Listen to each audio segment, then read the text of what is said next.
નમસ્કાર મિત્રો, આજે આપણે ધોરણ 7 સામાજિક વિજ્ઞાનનું પ્રકરણ 2 દિલ્હી સલ્તનત વિશે શીખીશું. તો ચાલો મિત્રો શરૂઆત કરીએ. પ્રાચીન કાળથી જ દિલ્હી ભારતીય રાજનીતિના કેન્દ્રનું મુખ્ય મથક રહ્યું છે.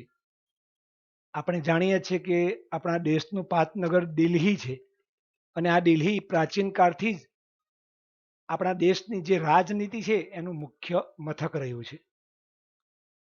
12મી સદીમાં તોમર અને ચૌહાણ રાજપૂતોના સમયમાં દિલ્હી વેપાર વાણિજ્યનું એક મહત્વનું કેન્દ્ર હતું.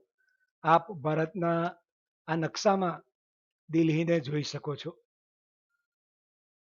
પ્રાચીન સમયથી જ એ વેપારનું અને વાણિજ્યનું એક કેન્દ્ર હતું. ત્યારબાદ દિલ્હી ઉપર સલ્તનત યુગનો આરંભ થયો. આ સલ્તનત યુગના સમયમાં ઈસવીસન 1206 થી 1526 દરમિયાન 5 વંશના શાસકોએ રાજ કર્યું. ચાલો આવો જાણીએ કે આ 5 વંશ કયા કયા છે. આ સમયગાળો ભારતના ઇતિહાસમાં સલ્તનત યુગ અથવા દિલ્હી સલ્તનત તરીકે ઓળખાય છે. આ 5 વંશ આ મુજબ છે. એક ગુલામ વંશ, ખલજી વંશ, તુગલક વંશ, સૈયદ વંશ અને લોદી વંશ. આ 5 વંશના રાજાઓએ દિલ્હી ઉપર શાસન કર્યું અને તે દિલ્હી સલ્તનત તરીકે ઓળખાય છે, જે આપણા પાઠનું નામ છે. આ શાસકો મૂળભૂત રીતે તુર્ક એટલે કે તુર્કિસ્તાન અને અફઘાનના હતા. નકશામાં આપ તુર્કિસ્તાનને જોઈ શકો છો. ભારતના મધ્યકાલીન રાજપૂત રાજાઓના અંદરો અંદરના યુદ્ધનો લાભ ઉઠાવી દિલ્હી ઉપર શાસન સ્થાપ્યું. આપણે જાણીએ છીએ, ઇતિહાસમાં આપણે શીખ્યા છીએ કે રજપૂત રાજાઓ અંદર અંદર લડતા હતા અને એમનો જ લાભ ઉઠાવીને આ તુર્કીઓ અને અફઘાનિસ્તાનના આ વંશોએ આપણા દેશ ઉપર શાસન કર્યું. ગુલામ વંશ ઈસવીસન 1206 થી 1290. દિલ્હીના સમ્રાટ પૃથ્વીરાજ ચૌહાણ અને ગોર વંશના સુલતાન શાહબુદ્દીન ઘોરી વચ્ચે ઈસવીસન 1192માં તરાઈના બીજા યુદ્ધમાં પૃથ્વીરાજ ચૌહાણની હાર થતા દિલ્હી ઉપર સલ્તનત યુગની શરૂઆત થઈ. અગાઉના ચેપ્ટરમાં આપણે જોઈ ગયા છે કે જે તરાઈના મેદાનમાં બીજું યુદ્ધ થયું એમાં પૃથ્વીરાજ ચૌહાણ હારી ગયેલા અને ત્યારબાદ આ દિલ્હી ઉપર સલ્તનત યુગની શરૂઆત થયેલી. કુતબુદ્દીન ઐબક. ચિત્રમાં આપ કુતબુદ્દીન ઐબકનો ફોટો જોઈ શકો છો. કુતબુદ્દીન ઐબક એ મુમલુક વંશનો હતો. એનો જે વંશ હતો એ મુમલુક વંશ હતો. એ શાહબુદ્દીનનો માનીતો ગુલામ હતો. શાહબુદ્દીન ગોરીએ આ પૃથ્વીરાજ ચૌહાણને હરાવી દીધો, તો આ શાહબુદ્દીન ગોરીનો આ ગુલામ એ માનીતો ગુલામ હતો. તેણે સલ્તનતને સાચવવાનું કામ કર્યું. ઈસવીસન 1210માં પોલોની રમત દરમિયાન ઘોડા પરથી પડી જવાના કારણે એમનું મૃત્યુ થયું. ઇલ્તુમિસ. ચિત્રમાં આપ ઇલ્તુમિસને જોઈ શકો છો. એને શું કામ કર્યું? તો આ ઇલ્તુમિસ એ કુતબુદ્દીન ઐબકનો ગુલામ અને જમાઈ હતો. એ ગુલામ તો હતો જ અને સાથે સાથે એની પુત્રીનો પતિ પણ હતો, એટલે જમાઈ પણ હતો. તે ગુલામ વંશનો સાચો સ્થાપક માનવામાં આવે છે. તમને કોઈ પૂછે કે ગુલામ વંશનો સાચો સ્થાપક કોણ, તો ઇલ્તુમિસ. તેણે સલ્તનતની રાજધાની લાહોરથી દિલ્હી ખસેડી હતી. પોતાની જે રાજધાની સલ્તનતની હતી લાહોર, ત્યાંથી એણે દિલ્હી ખસેડી હતી. લાહોર અત્યારે પાકિસ્તાનમાં છે અને દિલ્હી ભારતમાં છે. સલ્તનતને મજબૂત કરવા તેણે ચેહલગાનની રચના કરી હતી. આ ઇલ્તુમિસે પોતાની સલ્તનતને વધુ મજબૂત કરવા માટે આ ચેહલગાન નામની જે ટુકડી હતી એની રચના કરી હતી. પોતાનો એક પણ પુત્ર સુલતાન બનવા માટે કાબેલ નથી એવું સમજીને એને પોતાની પુત્રી રઝિયાને ઉત્તરાધિકારી જાહેર કરી હતી, એટલે કે રાજા બનાવી હતી. એણે પોતાની પુત્રી રઝિયા સુલતાનને રાજા બનાવેલી. રઝિયા સુલતાન, આપ ચિત્રમાં રાણી રઝિયા સુલતાનને જોઈ શકો છો. એનું ચિત્ર જોતા જ આપણને ખ્યાલ આવે કે એ કેટલી બહાદુર હશે. ઇલ્તુમિશના અવસાન પછી તેની પુત્રી રઝિયા સુલતાન ગાદીએ આવી. ઇલ્તુમિશ મૃત્યુ પામ્યા એટલે એમની પુત્રી રઝિયા આવી. તે એના ભાઈઓ કરતા વધારે કાબિલ હતી. પોતાના જે ભાઈઓ હતા રઝિયા સુલતાનના, એના કરતા એ વધુ સક્ષમ અને કાબિલ હતી. પણ તે સ્ત્રી હોવાથી અમીર તુર્કોએ એનો અસ્વીકાર કર્યો અને ખતપત અને વિદ્રોહ કરી તેની સત્તાનો અંત લાવ્યા. આ અમીરોને એક સ્ત્રી પોતાના પર રાજ કરે એ ગમતું નહોતું, એટલે ખતપત કરી, વિદ્રોહ કરી આ રઝિયા સુલતાનની જે સત્તા હતો એનો અંત આ અમીર તુર્કોએ લાવ્યા. મિનાજ એ સિરાજ એ 13મી સદીના ઇતિહાસકાર હતા. આપણા ચેપ્ટરમાં મિનાજ એ સિરાજ નામના ઇતિહાસકારની વાત આવે છે. આ 13મી સદીના ઇતિહાસકાર હતા.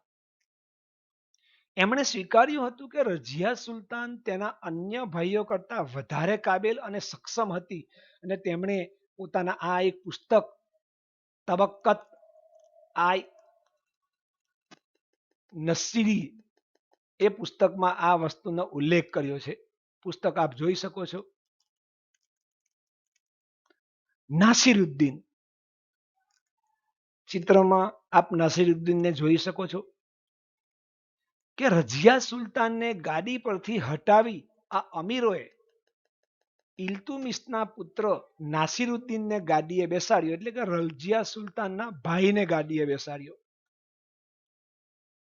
તેણે 21 વર્ષ શાસન કર્યું. આ નાસિરુદ્દીને 21 વર્ષ સુધી શાસન કર્યું. ગ્યાસુદ્દીન બલબન, ચિત્રમાં ગ્યાસુદ્દીન બલબનનો ફોટો તમને દેખાઈ રહ્યો છે. નસીરુદ્દીનનું અવસાન થયું. 21 વર્ષના શાસન પછી નસીરુદ્દીનનું અવસાન થયું ત્યારે ગ્યાસુદ્દીન બલબન દિલ્હીની ગાદી પર આવ્યો. તેણે ચેહલગાન દળોનો નાશ કરી પોતાના શાસનને વધારે સ્વતંત્ર અને મજબૂત બનાવ્યું. જે ચેહલગાનની રચના કરી હતી એણે એનો નાશ કર્યો આ ગ્યાસુદ્દીન બલબને, અને પોતાનું શાસન વધારે સ્વતંત્ર અને મજબૂત બને એવા પ્રયત્ન કર્યા.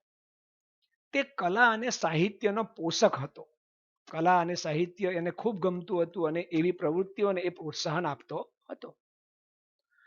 તેણે સુલતાન તરીકે 22 વર્ષ શાસન કર્યું. નાસિરુદ્દીને 21 વર્ષ શાસન કર્યું, તો સુલતાન તરીકે આ ગ્યાસુદ્દીન બલબને 22 વર્ષ શાસન કર્યું. હવે આવે છે ખલજી વંશ. ખલજી વંશનું શાસન ઈસવીસન 1290 થી 1320 સુધી હતું. જોઈએ કે ખલજી વંશમાં કયા કયા શાસકો કે રાજાઓ થઈ ગયા. જલાલુદ્દીન ખલજી, ચિત્રમાં આપ જલાલુદ્દીન ખલજીને જોઈ શકો છો. ગુલામ વંશની સત્તા નબળી પડી એટલે તુર્કીના મૂળના, એટલે કે મૂળ તુર્કિસ્તાન દેશના આ ખલજી વંશના શાસક જલાલુદ્દીન ખલજીએ દિલ્હીમાં આ ખલજી વંશની સ્થાપના કરી. જલાલુદ્દીન ખલજીએ ઈસવીસન 1290 થી 1296 આમ 6 વર્ષ સુધી રાજ્ય કર્યું. પછી શું થયું કે ઈસવીસન 1296 તેના ભત્રીજા અલાઉદ્દીન ખલજીએ તેની હત્યા કરી અને દિલ્હીની ગાદી આવ્યા. પહેલાના જમાનામાં આ પ્રકારની સત્તા મેળવવા માટે આવા કાવા દાવા થતા હતા. એટલે એમના ભત્રીજા અલાઉદ્દીન ખલજીએ આ જલાલુદ્દીન ખલજીની હત્યા કરી અને દિલ્હીની ગાદી આવ્યો.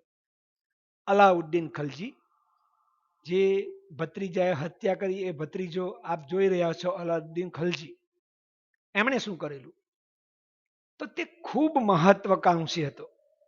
એટલા માટે તેમને કામ કરવા માટે અથવા તો અન્ય કોઈ કાવા દાવાથી એમના જલાલુદ્દીન ખલજીની હત્યા કરેલી કાકાની.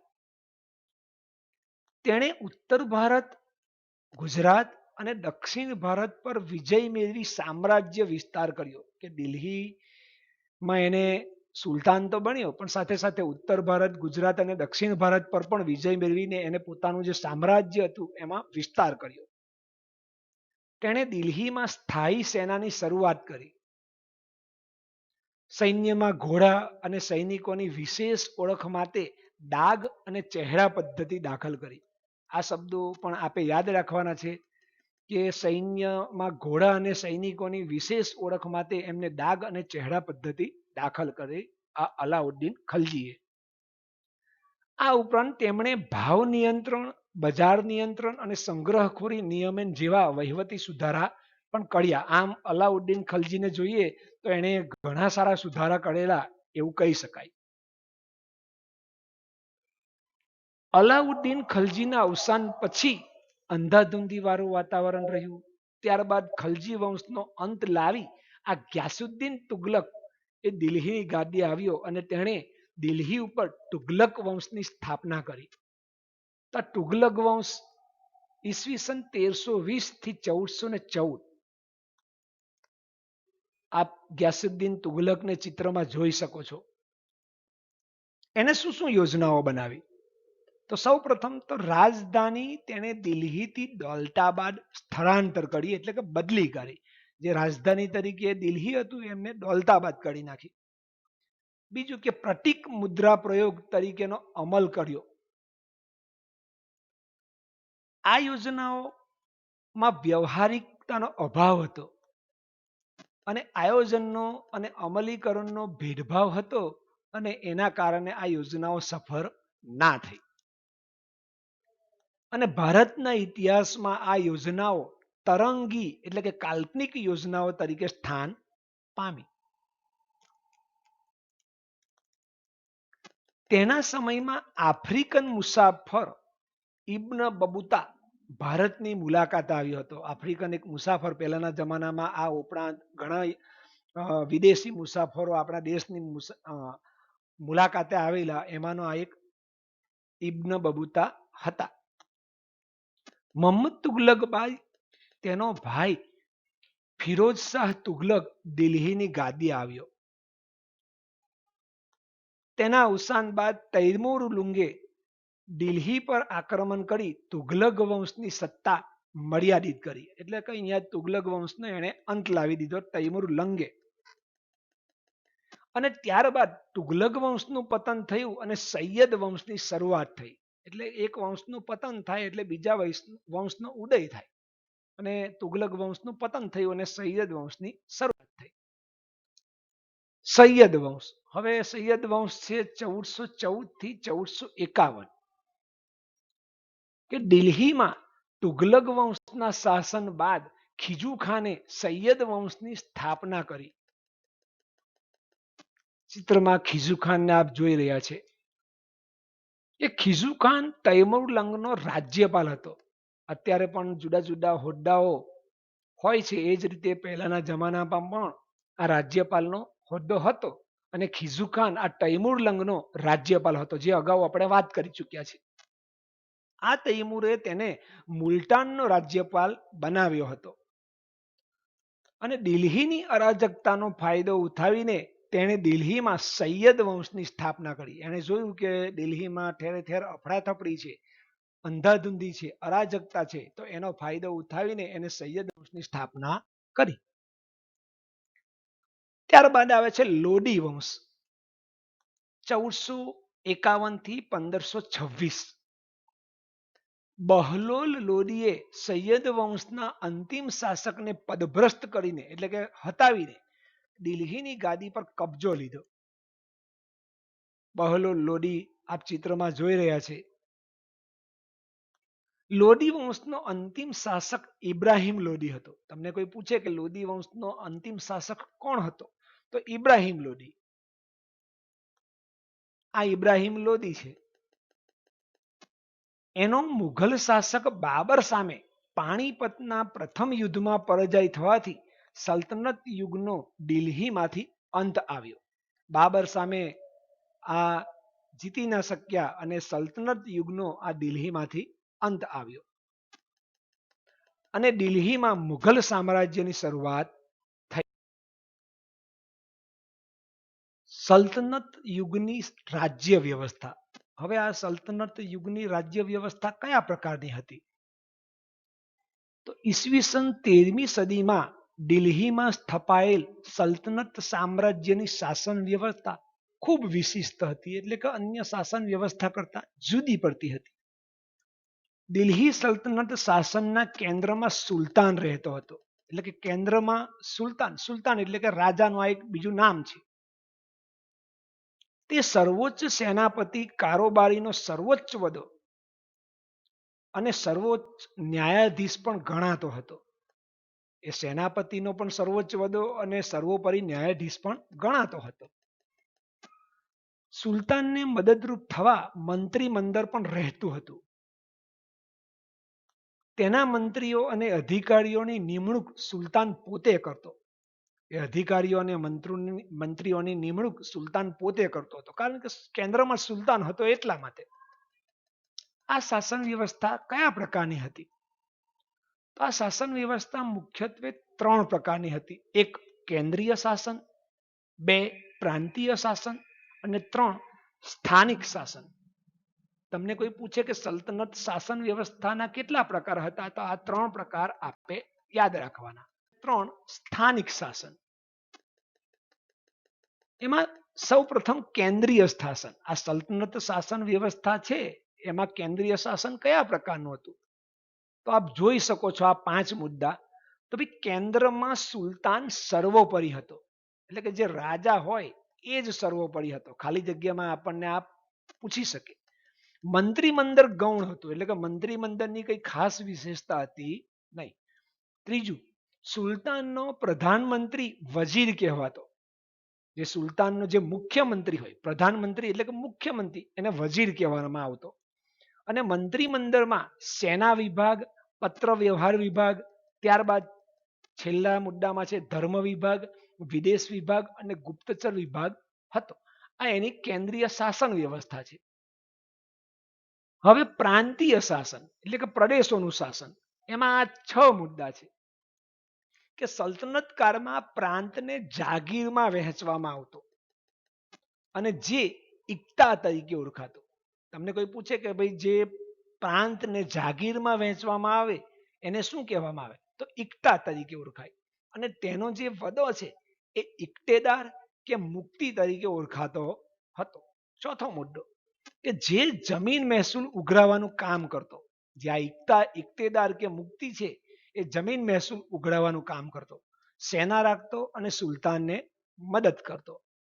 અલાઉદ્દીન ખલજી અને મુહમ્મદ તુગલકના સમયમાં કેન્દ્રનું મહત્વ વધારાયું. અને છેલ્લે આવા ઇક્તેદારોની સત્તા પર નિયંત્રણ લાવવામાં આવ્યું. કારણ કે જે ઇક્તેદાર હતો એ જ પછી મુખ્ય વ્યક્તિ થઈને બેસતો, અને એટલા માટે જ આ અલાઉદ્દીન ખલજી અને મુહમ્મદ તુગલકના સમયમાં કેન્દ્રનું મહત્વ વધારાયું.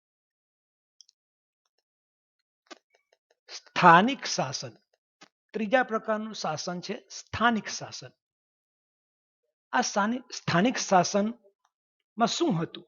તો પ્રાંત પછીના એકમ જિલ્લા અને તાલુકામાં વહેંચવામાં આવતા. તેને અનુક્રમે સિક અને પરગણા કહેવામાં આવતા. એટલે કે જિલ્લાનું જે એકમ છે એ સિક તરીકે ઓળખાય અને તાલુકાનો જે એકમ છે એને પરગણા તરીકે ઓળખાય. ગામનો વહીવટ મુખી કે મુકદ્દમ કરતો. તેને પરવારી અને કારકુન મદદ કરતા. એટલે કે ગામના વહીવટમાં મદદ કરવા માટે આ પરવારી અને કારકુન નામના 2 વ્યક્તિઓ રહેતા. ચિત્રમાં આપ સલ્તનત કાળના ચિત્રો જોઈ શકો છો. સલ્તનત યુગ બાંધકામ અને કિલ્લા, કે આ સલ્તનત યુગમાં કયા કયા બાંધકામ થયેલા, કયા કયા કિલ્લા બંધાવાયેલા. તો દિલ્હીમાં સલ્તનત યુગની શરૂઆત સાથે ઘણા ભારતીય ઇસ્લામિક શ્રેણીના સ્થાપત્યોના નિર્માણ કરવામાં આવ્યા. ઇસ્લામિક એટલે મુસ્લિમ. જેમાં કિલ્લાઓ, મસ્જિદો, મકબરા, મકાનો, બગીચા, દરવાજા, મિનારાઓ વગેરે કૃતિઓનો સમાવેશ થાય છે. આ સલ્તનત યુગમાં ખાસ કરીને કિલ્લાઓ, મસ્જિદો અને મકબરાઓ બાંધવામાં આવ્યા. આપ ચિત્રોમાં એક પછી એક સલ્તનત કાળના સ્થાપત્યો જોઈ શકો છો. કુતુબ મિનાર, કુવત ઉલ ઇસ્લામ મસ્જિદ. મિત્રો, આ સ્થાપત્યોનું નિર્માણ કુતબુદ્દીન ઐબકે કરાવ્યું હતું. આ બંને સ્થાપત્યોનું નિર્માણ કુતબુદ્દીન ઐબકે કરાવેલું. કુતબુદ્દીન ઐબક કુતુબ મિનાર કે જે પહેલા ચિત્રમાં તમને દેખાય છે એનો એક જ માળ બનાવી શકેલો અને બાકીનું કામ તેના જમઈ ઇલ્તુનિસે પૂર્ણ કરાવ્યું હતું. ત્યારબાદ ફિરોઝ શાહ તુગલક અને સિકંદર લોદીએ તેનો જીર્ણોદ્ધાર કરાવ્યો હતો. એટલે એમાં જે કંઈક મરામત કરીને સરખું કરવાનું હતું એ ફિરોઝ શાહ તુગલક અને સિકંદર લોદીએ કરેલું. અને બંને સ્થાપત્યો મહેરૌલીમાં, દિલ્હીમાં જે મહેરૌલી છે એમાં આવેલા છે. તો આ બંને સ્થાપત્યો પણ કુતબુદ્દીન ઐબકે બનાવેલા. ત્યાર પછી એમના જમાઈએ એમને પૂરા કરાવેલા અને આ ફિરોઝ શાહ તુગલક અને સિકંદર લોદીએ એમનો જીર્ણોદ્ધાર કરાવેલો. ઢાઈ દિન કા ઝોપડા, આ ઇમારત શું છે? તો ઢાઈ દિન કા ઝોપડા કુતબુદ્દીન ઐબકે બનાવેલી મસ્જિદ છે. ચિત્રમાં જોઈ શકો છો કે પહેલાના જમાનામાં ખૂબ ઓછી સગવડો સાથે આટલી સુંદર ડિઝાઇન વાળી મસ્જિદ બનાવેલી, જે અજમેરમાં આવેલી છે. મિત્રો, આ તમને એક વાક્યના પ્રશ્નના જવાબમાં અને ખાલી જગ્યામાં પણ કામ આવે એવો છે શબ્દ અજમેર. કે ઢાઈ દિન કા ઝોપડા કયા શહેરમાં આવેલી છે? તો અજમેરમાં આવેલી છે.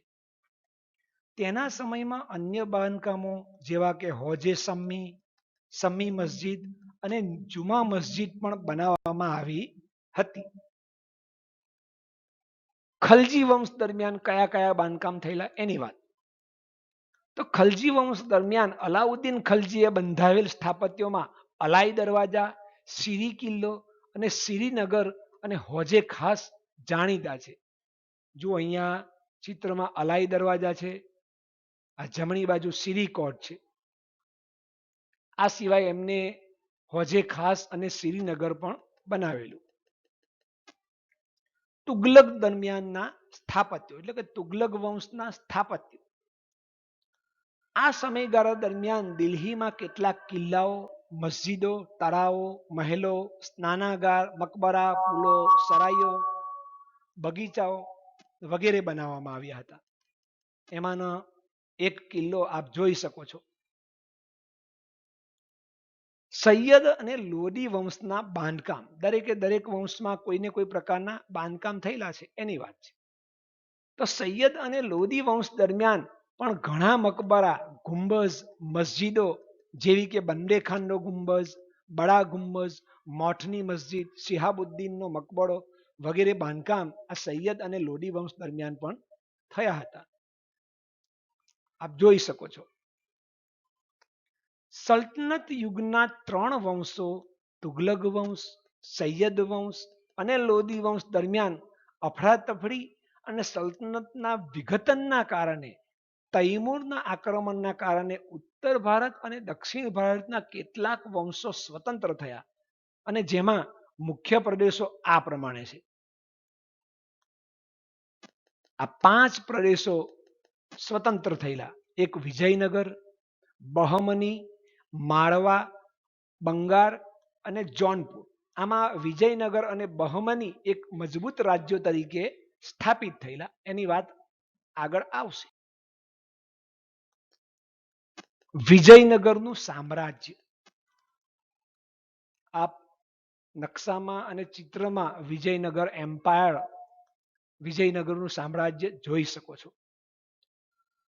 સમજીએ કે વિજયનગર દક્ષિણ ભારતનું રાજ્ય હતું જેણે લગભગ 310 વર્ષ રાજ્ય કર્યું. ચિત્રમાં વિજયનગરનું એમ્પાયર તમને દેખાય છે. તે તુંગભદ્રા નદીના કિનારે આવેલું છે. તેની સ્થાપના હરિહર અને બુક્કારાય નામના 2 ભાઈઓએ કરી હતી. સવાલ જવાબ કે ખાલી જગ્યામાં આ તમને કામ લાગશે કે વિજયનગરની સ્થાપના કોણે કરેલી? તો આ હરિહર અને બુક્કારાય નામના બે ભાઈઓએ કરેલી. શરૂઆતનું નામ વિદ્યાનગર હતું અને આ નામ એમના જે ગુરુ હતા સ્વામી વિદ્યારાયના નામ પરથી પડેલું. સમ્રાટની લશ્કરી સફળતાને કારણે વિજયનગર નામ પ્રખ્યાત થયું. એટલે વિજયનગરનો જે સમ્રાટ હતો એની લશ્કરી સફળતાને લીધે એનું નામ પાછળથી વિજયનગર થયું. આ હરિહર અને બુક્કારાય સંગમ વંશના રાજા હતા. આ હરિહર અને બુક્કારાય બંને સંગમ વંશના રાજા હતા. કૃષ્ણદેવરાય, આપ ચિત્રમાં કૃષ્ણદેવરાયનો ફોટો જોઈ શકો છો. કૃષ્ણદેવરાયે ઘણા સુંદર કામ પોતાના સામ્રાજ્ય દરમિયાન સત્તા દરમિયાન કરેલા. સૌપ્રથમ લાઈનમાં જુઓ કે વિજયનગર સામ્રાજ્યનો એ શ્રેષ્ઠ રાજા હતો. એમણે વિજયનગરને મહાન રાજ્ય બનાવ્યું. મોટાભાગનું જીવન એમણે યુદ્ધ કરવામાં વિતાવ્યું, છતાં પણ વહીવટ પણ એમને ખૂબ ધ્યાન આપેલું.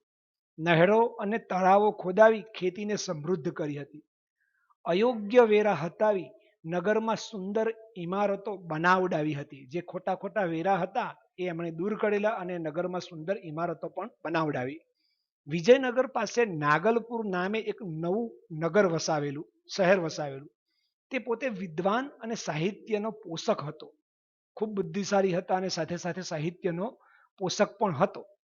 તેમણે સંસ્કૃત અને તેલુગુ ભાષામાં ગ્રંથો લખ્યા હતા અને એટલા માટે જ એમને આંધ્રના ભોજ તરીકે ઓળખાવામાં આવે છે. તમને કોઈ પૂછે કે ભાઈ આંધ્રના ભોજ કોણ, તો કૃષ્ણદેવરાય, એવું તમારે યાદ રાખવાનું.